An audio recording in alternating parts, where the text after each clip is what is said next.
Hello বন্ধুরা, আপনারা দেখতে পাচ্ছেন দক্ষিণ কোরিয়ার এই মানুষটি কত সুন্দরভাবে একটি কাঠ তৈরি করেছে। কাঠের দেখে মনেই হবে না যে এটি একটি কাঠের তৈরি।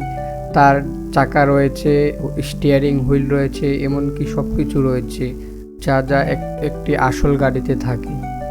তো কিভাবে সে তৈরি করেছে এই গাড়িটি এখন আপনাদের মাঝে একবার প্রথম থেকে শুরু থেকে শেষ পর্যন্ত দেখিয়ে দিবে। এ কারণে সে আস্তে আস্তে গাড়ির সব কিছু খুলছে আবার নতুন করে তৈরি করার জন্য। দেখুন, গাড়িটি একটি খিলনা গাড়ি হলেও গাড়ির প্রতিটি পার্টস ইঞ্জিন মানে এক কথায় নতুন গাড়ির মতন এবং এমনকি আসল গাড়ির মতন মনে হচ্ছে। সব কিছু খোলা যায় পার্ট আকারে গাড়ির। এমনকি এখন দেখতে পাচ্ছেন গাড়ি এখন উল্টিয়ে দিয়ে এখন গাড়ির পিছন থেকে মেন ফ্রেমটি তারা খুলে নিল। এরপর তারা আবার নতুন করে কিছু মডিফাই করবে। এক্ষেত্রে মেশিনের সাহায্যে পিন খুলে তারা সেখান থেকে পার্টস পার্টিগুলো আলাদা করে একটি নির্দিষ্ট জায়গায় রাখছে। দেখুন, এখানে সব কিছু আলাদাভাবে তৈরি করছে। এখন যে একটি মেশিনের সাহায্যে চারদিকে ফুটো করে ভিতর থেকে জানলা তৈরি করার জন্য এটি বের করে নিল। দীর্ঘ সময় পরিশ্রমের মাধ্যমে তারা এই কাজটি করছে। অনেক যত্ন সহকারে এরা কাজটি করে থাকে। বহু বছরের পরিশ্রম, দক্ষতা। এখন বন্ধুরা দেখুন, একটি বাটালের সাহায্যে কি সুন্দর করে তারা কারের সামনের যে কাজ জায়গাটি থাকে সেটি তৈরি করে নিল। এরপর তারা জানলার দরজা বানাবে। এই কারণে দরজার চারপাশে সুন্দর করে মেশিনের সাহায্যে কেটে আলাদা করে নিল দুটি, এবং দুটি চারটি হয়ে গেল। এক্ষেত্রে তারা এখন একটি কাটার মেশিনের সাহায্যে একটি জায়গা কাটবে। কাটের মাধ্যমে একটি কাটছে বন্ধুরা, তোমরা দেখতে পাচ্ছ।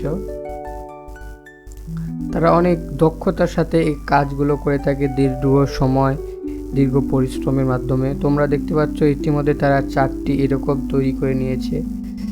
এরপর তারা মেশিনের সাহায্যে গাড়িটিকে হালকা রং করছে যাতে দেখতে আরও সুন্দর দেখায়, রিয়েলিস্টিক মনে হয়।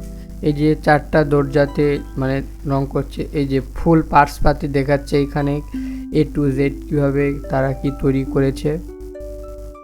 দেখো, এমনকি এখন তারা যে পিছনের যে চাকা সামনে পিছনে যাওয়ার জন্য সেটি তৈরি করবে। এরপর একটি আর তার উপরে পিন তার কাটা মেরে দিয়ে একবারে এক করে দিল। এরপর স্প্রিংয়ের সাহায্যে পিছনকার চাকায় একই রকমভাবে দিল যাতে এটা একবার নতুন চাকা নতুন গাড়ির মতন মনে হয়। এরপর দুটি ফ্রেম একসাথে করে আবার একসাথে করলো পিনের মাধ্যমে। গাড়িটিকে সাধারণভাবে রেখে গাড়ির চাকা, সামনেকার চাকা, পিছকার চাকা এমনকি চারদিককার চাকা তারা লাগিয়ে দিল। গাড়িটি দেখতে আস্তে আস্তে অনেক সুন্দর মনে হচ্ছে। দেখুন বন্ধুরা, গাড়ির মেন ফ্রেম রেডি। এখন ভিতরের কাজ এখন বাকি। দেখুন, গাড়ি এখন সামনে পিছনে যেতে পারছে। এমনকি গাড়িতে স্পেয়ারিংও আছে, কোনো সমস্যা যাতে না হয়, রিয়েলিস্টিক এক কথা যেটি বলে। এরপর গাড়ির সাইডে দিল। ওই যে কিছুক্ষণ আগে দেখতে পেলাম যে চারটি তৈরি করেছিল, সেই চারটার মধ্যে এটি একটি, এবং প্রতিটা চাকার সাথে কালো কালারটি এটি লাগিয়ে দিচ্ছে। এখন যে হুইল, স্টিয়ারিং এবং সিট ভিতরে লাগিয়ে দিল।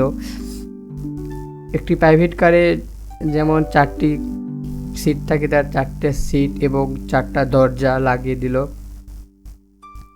দরজাগুলো অনেক সুন্দর দেখাচ্ছে এবং খুলছে এবং ভিতরে ঢুকছে। এগুলোর দাম অনেক বেশি। একটি আসল গাড়ির মতনই দেখতে, ছোট হলেও কিন্তু আসলে ছোট না। এগুলোর দাম অনেক। তোমরা দেখতে পাচ্ছ অনেক দক্ষতার সাথে তারা এই কাজগুলো করে থাকছে।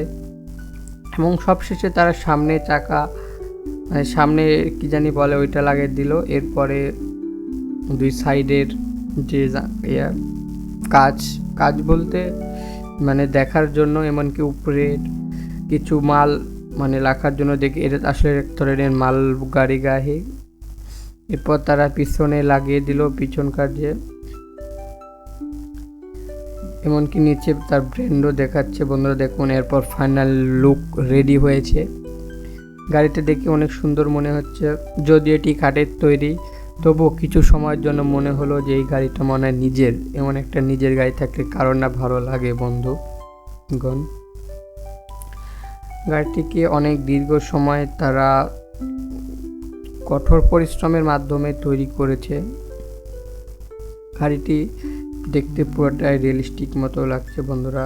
এমনকি গাড়ির ব্র্যান্ডিং লোগো সামনে পিছনে লেগে দিয়েছে, নেম প্লেটটা এখনো বাকি।